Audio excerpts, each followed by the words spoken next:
Hi, welcome back to Just an Everyday Fan. So the good news is the players came to their senses and signed the 30-day extension for the CBA.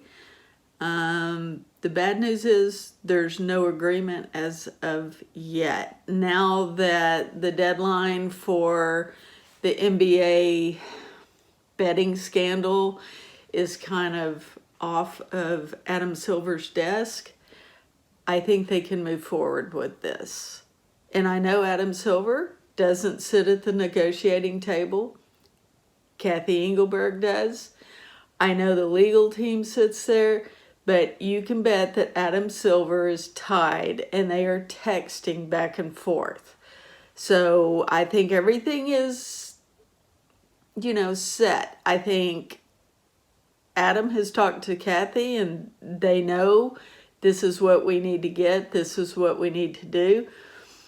And I think he's a huge part of it. Now, the thing I want to talk about is Sophie Cunningham. So I watch Sophie's podcast with West, and I think it's great. Now, Sophie is kind of, I want to say, I think she's great because she's transparent, and I love transparency.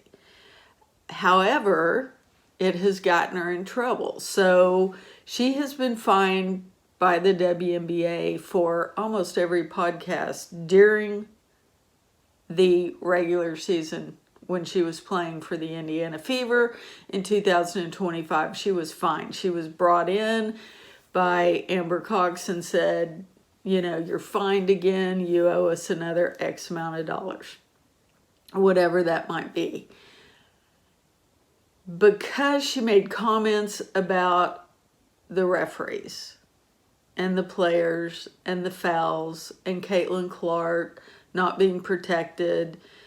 So she took hits. And you have to love that about her, right? I think we all have grown to love Sophie. I know that when she was playing for Phoenix. So where did Sophie come from? She came from Missouri University. She got drafted into Phoenix. She was at Phoenix for 6 years. And then all of a sudden, boom, she was traded on a moment's notice to Indiana for 2025. Now, there was some speculation that she was involved with, I guess, maybe an owner or GM, because one of the security guards brought a lawsuit against the Phoenix Mercury, and they pulled her into the lawsuit. I don't know if that is or isn't true, but when I started looking up all the players that were going to be in the Indiana Fever for 2025, that is something that I found. So that may have been one of the reasons why she was just traded like that. So I remember on this last podcast, Sophie said she had just decorated her apartment in Phoenix. She was making it very homey. And a week later, boom, they bring her in and say, you're gone. I think that's kind of unfair. I think that the players need to negotiate, if they can, on this next CBA agreement. If you're going to trade someone or if you're going to let someone go in the middle of the season and say, basically now what they do is they bring them in and say, you're no longer employed here, you're in Vegas, you have 24, 48, whatever hours it is to get there and practice with their team. I think that's a little unfair. Think about what needs to happen. You're going from one city to another. You have your stuff in one city and probably no family support because, right, these girls are just drafted all over the place. Like Caitlin Clark was in Iowa and she was drafted by the Indiana Fever. Well, you have others that are maybe in California that might be drafted to New York, and think about the logistics of all of this. And for someone to say, and to bring someone in and say, oh, by the way, you no longer work here. We need you in Indiana in 48 hours on the court. Now, I don't know what the organizations have for these players that are coming in. I don't know if they have rental apartments that they put them directly into, or if they have houses that they rent out. I'm not sure. But to me, I think that would be something that might be effective to be put in the new CBA agreement, that if someone is traded, they have 5 days, 1 week, to get all of their stuff together and to get to the other team. 48 hours or 24 hours or whatever they give them that's exhausting. So they're paying for a place. They have to leave all their stuff, pack a suitcase, get on a plane, and get there. They have all of their stuff, like Sophie had all of her stuff in Phoenix for the whole entire year. She just now moved that out. I think she still has some of her stuff in Phoenix because currently she's not technically under the Indiana Fever roster, so she's a free agent. So she's not rehabbing with the Indiana Fever. She's kind of rehabbing in Phoenix. So she's doing something separate. Now, as we all know, in August, she had a big MCL. So Sophie had, I think, 3 injuries this season. And to me, Sophie had one of the best seasons that she's had. So with the Indiana Fever, when I look back, yes, sometimes she had more points scored with Phoenix, but she was there the entire season without injury. Sophie had 3 serious injuries that kept her out, I believe, 14 games. So she had a rolled ankle. She had another ankle injury where she re-injured the same ankle. And then she had an MCL sprain or tear in which she had to have surgery. So it was a season-ending deal for her. And currently she's rehabbing for that. Now, you have to love Sophie. And Sophie has become Caitlin Clark's enforcer, if you will. I think we all know the whole Sheldon story and the Mayberry story, where they were really trying to take Caitlin Clark out, and Sophie Cunningham was the one that stepped up.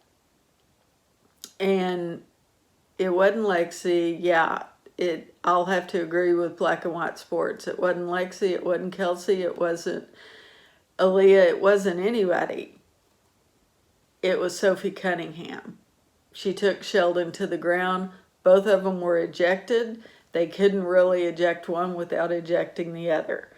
I think there was something like 30 seconds left in the game, which is, I don't know, to me that's ridiculous. If you're going to eject someone from the game, if they've done a flagrant 2 and you're ejecting them from the game, and there's 30 seconds left, they should have to miss the next game, period. And I didn't want Sophie to miss the next game, but to me, 30 seconds on the clock, that's not going to stop teams from going after certain players. Now, we look at Sophie and I think Sophie sees the writing on the wall, and I think I picked up months ago that she kind of saw the writing on the wall, because she was talking about, you know, where her next team might be, where her next move might be. And I think Sophie's probably not Amber Cox's first pick or Stephanie White's first pick to be on the team to support Caitlin, even though she played her heart out, Lexi played her heart out, and I think Timpson played her heart out when she was given the opportunity. It's very difficult to say what this team is going to look like in 2026. I think Sophie is not going to be a part of it if they can help it. If they can get if they're successful in getting other players, I think Sophie knows this. So Sophie has this total transparency. She says what she means, right? There is no filter there. And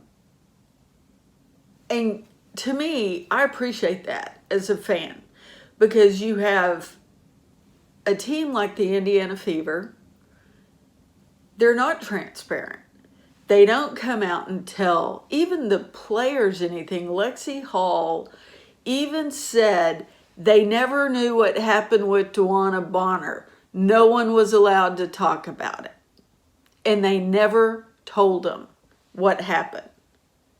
So you have this GOAT player that Stephanie White brings down from her old team, and she gets discontent, and all of a sudden she's gone to Phoenix.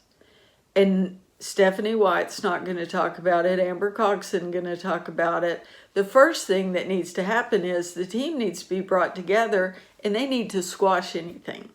And they need to say, this is what happened. This is why we're doing this.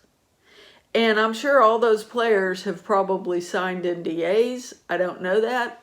But so they can't go out and just repeat it on social media. But they need to be told. And so the Indiana Fever is not a transparent team. Stephanie White is not a transparent coach. Don't say stuff about Caitlin Clark. They don't tell us what her real injury is and why she's sitting on the bench. They don't tell us why Stephanie White took her out. None of that stuff is told because I think fans might get angry if they found out the truth. And I think the Indiana Fever knows that, so they're playing this little cat and mouse game. So I think Sophie's seen the writing on the wall. I think that Sophie is looking for another team. She's already said she wants a multiple-year contract. And with how she played this last season, I think that she's going to get one. Now, especially with the 2 expansion teams coming in, maybe the Tempo, maybe Portland, I'm not sure. Or it could be someone like the Mystics. I don't know.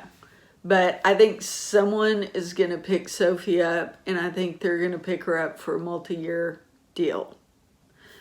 Now, it's Sophie, in my opinion, Sophie reminds me of just, this person that's going through life. She's got an angel on one shoulder and a devil on the other. And it kind of, you never know which one is going to come out. And her transparency, in my opinion, is just appreciated as a fan. And I have become a huge fan of Sophie, as have millions of others. I think she's number 2 or 3, maybe, behind Caitlin Clark as far as social media goes. She's made her move, and she's done the right things. She got next to Caitlin Clark. It was that proximity principle I was talking about. And everything fell in place for her. She protected Caitlin Clark, and everything fell in place for her. She's got a podcast, and now Arby's has I've noticed that Arby's has a signature stamp a long Hard Rock bet, and the V, whatever corporation that is. So that means that Arby's has now sponsored and is sponsoring her podcast, her and Wes's podcast. So good for her for that. Where she'll end up, I don't know. If the Indiana Fever do re-sign her, it's only because I think because their team didn't come together the way they wanted it to come together with all the free agencies this next year. So let's look at everybody. So Kelsey Mitchell, as far as I'm concerned, Kelsey is a big question mark. I think she's already hinted that she wants her own team. But then some people are saying, no, she has unfinished business. She'll never leave the Indiana Fever. I think it's a 50-50 shot. If Kelsey gets offered the deal she wants and the money she wants, I think she's gone. Odyssey Sims. She's a question mark. I think they keep Odyssey to back up Caitlin Clark. Ari McDonald is gone. And these are all my predictions. These aren't anything that I know. Bree Hall, gone. Shea Petty, gone. They'll bring back Natasha Howard, which I'm not sure why, because she's getting older, and you can tell. She doesn't have the power that she once did. She can play when she wants to play. We saw that in the Commissioner's Cup. But then through the season, unless it's a game where she's trying to achieve something, it's almost like you're just looking and go, how did she miss that? Aaliyah Boston, she's on contract, so she's back. Sophie, I think she knows she's gone. I think she sees the writing on the wall. However, if the team doesn't come together like they want it to come together, they might keep Sophie if they can negotiate a contract. I think they'll keep Lexi Hall, Brianna Turner. I do not even know why I know why they have Brianna, okay? She's the secretary or treasurer of the PA, and she has to be somewhere and actively playing, but she brings nothing to this team at all, in my opinion. Even Stephanie White sat her on the bench the majority of the year. So you have a bench warmer for $85,000, and next year it's going to be even more. I think it goes up to $98,000, but under a new contract it's going to be even higher than that. So do you really want someone sitting on the bench that offers your team nothing when you could bring in or keep one of these people like Ari McDonald or Odyssey Sims? I think Dantas might be gone. I think Timpson, she's on rookie contract. I think they keep her for another year. If she doesn't come together, I think they let her go. Caitlin Clark, of course, they're keeping. She's on rookie contract. Ariel Powers, I think she's probably gone. Sydney Colson is a question mark because of her injury and her age. She's probably gone. Chloe Bibby is gone.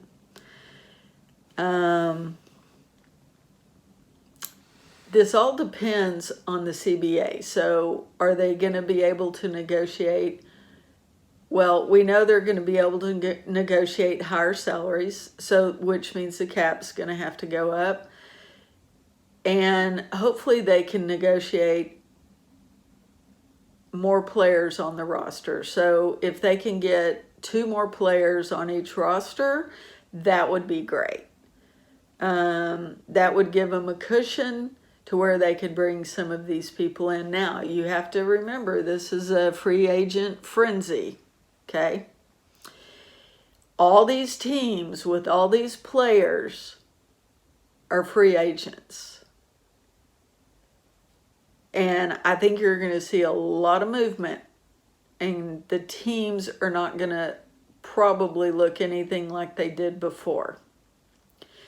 The only exception to that is probably going to be Minnesota. New York is a question mark. With Sandy Brondello leaving, I'm not certain. It depends on who comes in. With Sandy Brondello starting up the Toronto Tempo, I could see a couple of her players going with. Can the Indiana Fever build a successful team around Caitlin Clark next year for the 2026 season? You know, I don't know. I look at some of Stephanie White's picks from last year, and I wonder why. Dwana Bonner being one of them. I hope they make more strategic moves than they did when Stephanie White came on board.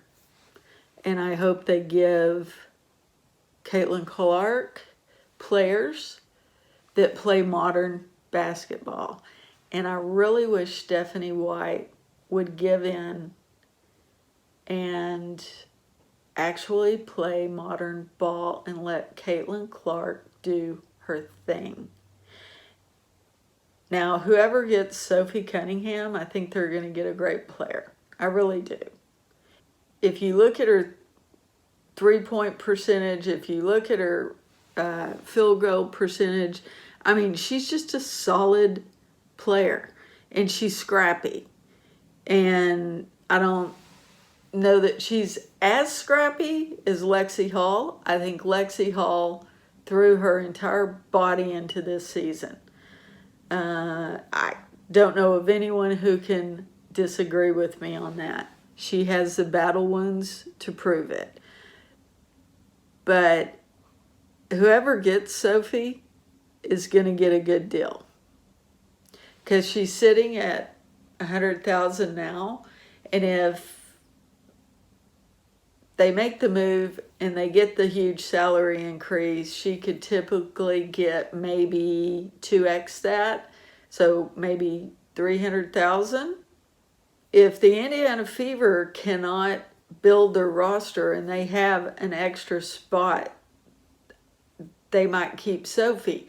But to them, I know what they're doing. They're sitting there going, well, Sophie's a troublemaker. She's bringing negative vibes to the team. Sophie's a very positive person. She's just very transparent, and she lets what she's thinking without a filter just come out. And I think the front office is probably going, yeah, well, we can probably do without that. Let's put her in the hold column for right now. So it's going to be how the roster fills out and if they have a spot for Sophie. Because they're trying to weigh, is what she is going to say on her podcast, on social media. And I'm not so sure that in the next CBA agreement, I'm not so sure that the WNBA and the owners don't try to put some kind of language in the contract regarding their social media accounts and their podcast and YouTube accounts. Because there has been a lot of back and forth on social media and things said that have hurt teams. So what do y'all think? Let me know in the comments down below. You think Sophie is going to stay in Indiana with Caitlin Clark and team? Or do you think she will find a home elsewhere? As always, thank you for watching. Please hit like and subscribe, and I'll see you in the next one.